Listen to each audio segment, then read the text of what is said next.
ಸಂಪನ್ಮೂಲಗಳನ್ನು ಬಲಪಡಿಸುವುದು. ಉದಾಹರಣೆಗೆ ಗ್ರಾಮೀಣ ಪ್ರದೇಶದಲ್ಲಿರ್ತಕ್ಕಂಥ ಜನರು ಅಷ್ಟು ಆರ್ಥಿಕವಾಗಿ ಸಬಲರಿರೋದಿಲ್ಲ, ಆರ್ಥಿಕವಾಗಿ ದುರ್ಬಲರಿರ್ತಾರೆ. ಆ ಆರ್ಥಿಕತೆಯನ್ನು ತುಂಬಿಸಿಗೋಸ್ಕರ ಬೇರೆ ನಗರ ಪ್ರದೇಶಗಳಿಗೆ ಮೂಲೆ ನಿರ್ಮಿಸಲಿಕ್ಕೆ ಹೋಗ್ತಾರೆ. ಅದನ್ನು ತಪ್ಪಿಸಬೇಕು ಅಂತಕ್ಕಂಥ ಉದ್ದೇಶದಿಂದ ಬಡವರ ಜೀವನೋಪಾಯದ ಸಂಪನ್ಮೂಲಗಳನ್ನು ಬಲಪಡಿಸುವುದು. ಉದಾಹರಣೆಗೆ ಗ್ರಾಮೀಣ ಪ್ರದೇಶದಲ್ಲಿರ್ತಕ್ಕಂಥ ಉದಾಹರಣೆಗೆ ಆಡು ಸಾಕಾಣಿಕೆ ಮಾಡ್ತಂದ್ರೆ ನೆರಳೆ ಯೋಜನೆಯಿಂದ ಆಡಿನ ಶೆಡ್ಡನ್ನು ಕೊಡ್ಕೊಳ್ಳಿಕ್ಕೆ ಅವಶ್ಯಕ. ದನಗಳ ಸಾಕಾಣಿಕೆ ಮಾಡ್ತಾರೆ, ದನದ ಶೆಡ್ಡನ್ನು ಮಾಡ್ಕೊಳ್ಳಿಕ್ಕೆ ಅವಶ್ಯಕ. ಅಥವಾ ಆಶ್ರಯ ಮನೆ ಇರ್ತದೆ, ಆಶ್ರಯ ಮನೆಗೆ ತಕ್ಕಾಗಿ ನೆರವು ಯೋಜನೆಗೆ 90 ದಿನಗಳ ಮಾನವರನ್ನು ಬಳಕೆ ಮಾಡ್ಕೊಳ್ಳಿಕ್ಕೆ ಅವಶ್ಯಕ. ಅಥವಾ ನಂದು ಹೊಲ ಇದೆ ಸರ್ ಅಂದ್ರೆ ನೀವು ಕೃಷಿ ಹೊಂಡ ಮತ್ತು ಬದು ನಿರ್ಮಾಣಗಳನ್ನು ಕೃಷಿ ಇಲಾಖೆಯಿಂದ ಮಾಡ್ಕೊಳ್ಳಿಕ್ಕೆ ಅವಕಾಶ ಇದೆ. ಅಥವಾ ಒಂದು ತೋಟ ಇದೆ ಅಂದ್ರೆ ತೋಟಗಾರಿಕೆ ಬೆಳೆಗಳನ್ನು ಬೆಳೀಲಿಕ್ಕೆ ಅವಕಾಶ ಇದೆ. ಅಥವಾ ಅರಣ್ಯ ಇಲಾಖೆಯಿಂದ ಅರಣ್ಯ ಗಿಡಗಳನ್ನು ಬೆಳೀಲಿಕ್ಕೆ ಇದೆ. ಉದಾಹರಣೆಗೆ ರೇಷ್ಮೆ ಇಲಾಖೆಯಿಂದ ರೇಷ್ಮೆಯನ್ನು ಬೆಳೀಲಿಕ್ಕೆ ಅವಕಾಶ ಇದೆ. ಅದ್ರ ಜೊತೆಗೆ 10 ಹಲವಾರು ಅಂದ್ರೆ ಒಟ್ಟು ಈ ನೆರಳೆ ಯೋಜನೆಯಲ್ಲಿ 268 ಅನುಮೋದಿತ ಕಾಮಗಾರಿಗಳನ್ನು ನಾವು ಕೈಗೊಳ್ಳಲಿಕ್ಕೆ ಅವಕಾಶ ಇದೆ. ಸಮುದಾಯ ಮತ್ತು ವೈಯಕ್ತಿಕ ಕಾಮಗಾರಿ, ಭತ್ತದ ಗುಂಡಿಗಳನ್ನು ಮಾಡ್ಕೊಳ್ಳಿಕ್ಕೆ ಅವಕಾಶ ಇದೆ ಈ ನೆರಳೆ ಯೋಜನೆ. ಕಾಂಪೋಸ್ಟ್ ಕಿಟ್ಗಳನ್ನು ಮಾಡ್ಕೊಳ್ಳಿಕ್ಕೆ ಅವಕಾಶ ಇದೆ.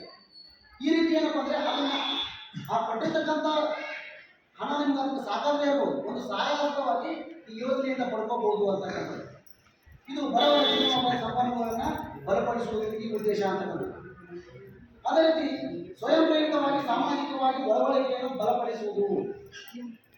ಯಾವುದೋ ಒಂದು ಕಾರ್ಯಕ್ರಮ, ಉತ್ಸವ, ಕಾರ್ಯ ಉದ್ದೇಶ ಅದೇನು ನಡೀತೈತೆ, ಸಭೆ ನಡೀತೈತೆ ಅಂದ್ರೆ ಎಲ್ಲರೂ ನೀವು ಬರೀ ಅವ್ರು ಬರೀ ಅಂತ ಕಲಿಕಿಂತ ಉದ್ದೇಶದಿಂದ ನೀವೇ ಸ್ವಯಂ ಪ್ರೇರಿತವಾಗಿ ಪಾಲ್ಗೊಳ್ಬೇಕು.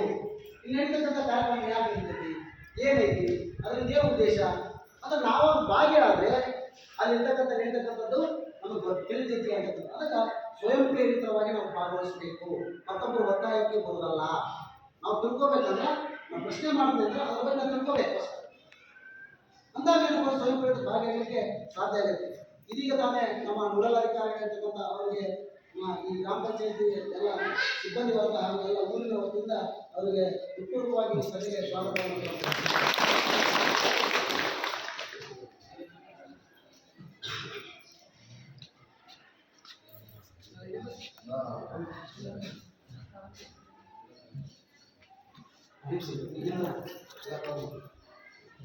ಅದೇ ರೀತಿ ಇನ್ನೊಂದು ಏನಪ್ಪ ಅಂದ್ರೆ ಪಂಚಾಯತ್ ರಾಜ್ ಸಂಸ್ಥೆಗಳನ್ನು ಬಲಪಡಿಸುವುದು ಅಂತಕ್ಕಂಥದ್ದು.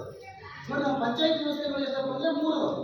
ಒಂದು ತಾಲೂಕು ಪಂಚಾಯತಿ, ಜಿಲ್ಲಾ ಪಂಚಾಯತಿ, ಇನ್ನೊಂದು ಗ್ರಾಮ ಪಂಚಾಯತಿ ಅಂತ ಸ್ಥಳೀಯ ಸರ್ಕಾರ ಅಂತ. ಇವುಗಳನ್ನು ಬಲಪಡಿಸಲಿಕ್ಕೆ ಅಧಿಕಾರವನ್ನು ನೀಡಿ ನಮ್ಮದೇ ಇರತಕ್ಕಂಥ ಕಾರ್ಯಚಟುವಟಿಕೆಗಳನ್ನು ನಮ್ಮ ಹಂತದ ವ್ಯಾಪ್ತಿಯಲ್ಲಿ ಮಾಡುವುದಕ್ಕೆ ಪಂಚಾಯತ್ ರಾಜ್